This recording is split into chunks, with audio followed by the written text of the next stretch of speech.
احوال ایک انوکھی شادی کا۔ ہمارے ایک دور کے رشتہ داروں کی بیٹی کی شادی تھی جو کہ ان کی پہلی اولاد تھی۔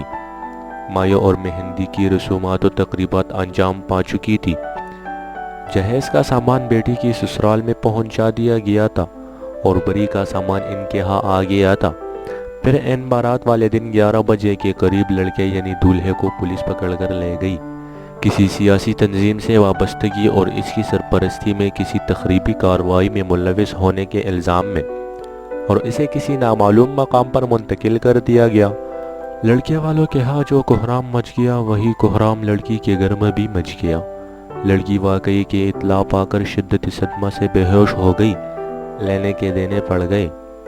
پھر ان کے ایک قریبی رشتہ دار میاں بیوی نے آپس میں مشورہ کیا اور اپنے بیٹے کا رشتہ لے کر پہنچ گئے، جو کہ ان کی بھی پہلی اولاد تھا اور ابھی اس کی کہیں بات چیت طے نہیں ہوئی تھی۔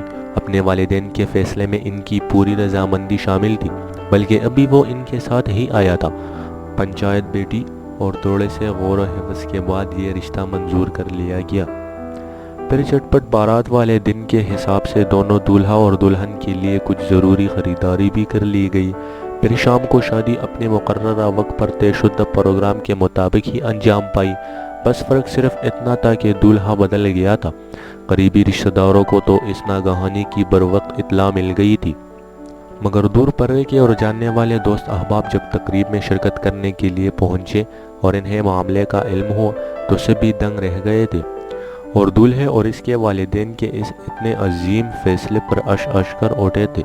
بلاشبہ انہوں نے اعلیٰ ظرفی اور رواداری کی ایک مثال قائم کی تھی اور اپنی بارات کے انتظار میں مائیو بیٹی ایک بے قصور لڑکی کو اس بے رحم معاشرے میں رسوا ہونے سے بچا لیا تھا، اسے کسی کے کیے کی سزا بھگتنے سے بچا لیا تھا۔ بعد میں اس پہلے والے لڑکے کا کیا بنا وہ ہمیں معلوم نہیں ہو سکا، ورنہ ہم ضرور لکھتے۔